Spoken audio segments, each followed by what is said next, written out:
Hello everyone. आज hedgehog की signalling को कवर करेंगे। इसके पहले WNT की सिग्नलिंग को हमने कवर कर लिया है। तो हेजहॉग की सिग्नलिंग जो होती है, हेजहॉग का मतलब होता है मॉर्फोजेन। मॉर्फोजेन यानी किसी सेल का फिजिकल अपीयरेंस को डिसाइड करना, सेल सेल इंटरेक्शन को कि वो किस सेल से इंटरेक्ट करेगा, अपने सराउंडिंग सेल से कैसे इंटरेक्ट करेगा, कैसे ट्रांसक्रिप्शन करेगा, ये सारे इन सब का मतलब होता है मॉर्फोजेन। यहाँ जो ट्रांसक्रिप्शन फैक्टर है हेजॉग में वो है क्यूबिटस इंटरप्टस, जिसे इन शॉर्ट डिनोट करते हैं CI से। हेजॉग की सिग्नलिंग जो होती है बिल्कुल सिमिलर होती है WNT की सिग्नलिंग से। हेजॉग जब एब्सेंट होता है तो क्यूबिटस इंटरप्टस का डिग्रेडेशन हो जाता है।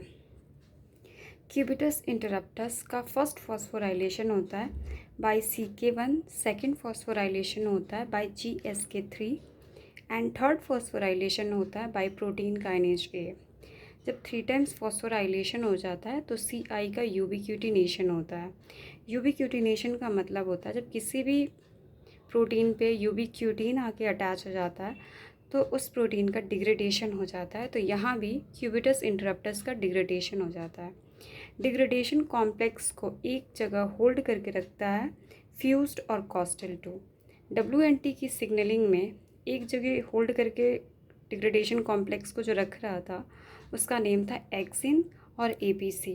यहाँ हेजॉग की सिग्नलिंग में जो डिग्रेडेशन कॉम्प्लेक्स को होल्ड करता है, एक जगह इकट्ठे करके रखता है, उसका नेम है फ्यूज्ड एंड कॉस्टल 2।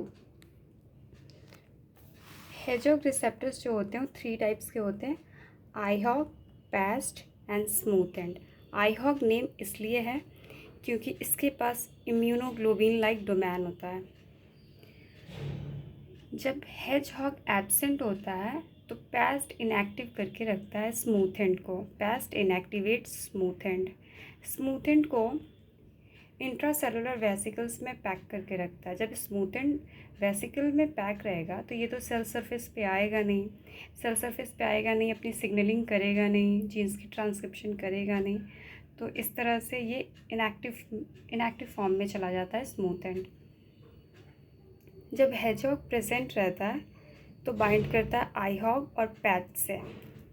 हेजहॉग जब बाइंड कर जाता है आईहॉग और पैच से तो पैस्ट इनएक्टिव हो जाता है। पैच जब इनएक्टिव हो गया तो यहाँ तो स्मूथ एंड एक्टिव हो जाएगा क्योंकि पैच ही रोक रहा था स्मूथ एंड को एक्टिव होने से। तो यहाँ पैस्ट इनएक्टिव है तो स्मूथ एंड एक्टिव है। Smoothened active smoothened phosphorylation हो जाती है by CK1 and protein kinase A। जब स्मूथ एंड का फॉस्फोराइलेशन हो जाता है तो स्मूथ एंड वेसिकल्स को छोड़ के प्लाज्मा मेम्ब्रेन पे मूव कर जाता है। प्लाज्मा मेम्ब्रेन पे मूव करने का मतलब होता है कि सेल सरफेस पे आ जाना। सेल सरफेस पे जब स्मूथ एंड आता है तो बाइंड करता है कॉस्टल 2, फ्यूज्ड और प्रोटीन काइनेज A से, जो कि डिग्रेडेशन कॉम्प्लेक्स थे। जब डिग्रेडेशन कॉम्प्लेक्स स्मूथ एंड से बाइंड कर जाएगा तो ये तो डिग्रेडेशन कॉम्प्लेक्स को बनाएगा नहीं, अपना प्रोसेस करेगा नहीं, तो नो डिग्रेडेशन ऑफ CI। इस वजह से CI जो क्यूबिटस इंटरप्टस है, ट्रांसक्रिप्शन फैक्टर जो है, उसकी डिग्रेडेशन होगी नहीं तो ट्रांसक्रिप्शन तो होगी यहाँ फिर। तो क्यूबिटस इंटरप्टस न्यूक्लियस में मूव करता है और वहाँ जीन्स की ट्रांसक्रिप्शन करता है। Thank you.